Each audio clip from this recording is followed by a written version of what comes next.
வணக்கங்க. நம்ம கூட்டு குடும்ப சமையலில் காளானை நம்ம லேசாக நம்ம அரிஞ்சு எடுத்துக்கலாங்க. காளானை வச்சு ஒரு மினி போண்டா தான் செய்ய போகிறேங்க. வாங்க அதை எப்படி செய்யலான்னு பார்க்கலாம். வாங்க பாருங்கள், இந்த மாதிரி நான் அரிஞ்சு எடுத்துருக்கிறேன் பாருங்க. எல்லாம் பஜ்ஜி மாவு தான் எடுத்துருக்கிறேன் பாருங்க.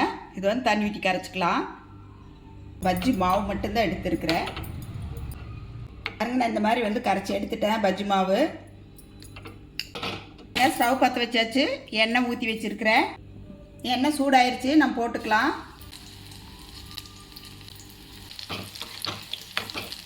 நல்லா வெந்துருச்சு, எடுத்துக்கலாங்க.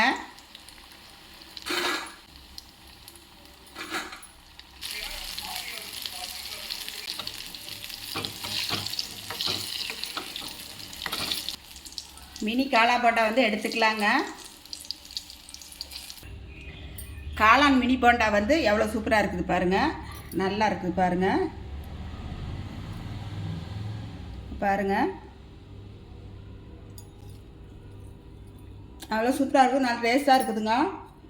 மினி போண்டா சூப்பராக ரெடி ஆயிடுச்சுங்க. எல்லோரும் வாங்க சாப்பிட்லாம். வாங்க, நீங்களும் உங்கள் குழந்தைங்களுக்கெல்லாம் இந்த மாதிரி செஞ்சு கொடுங்க, நல்லா சாப்பிடுவாங்க.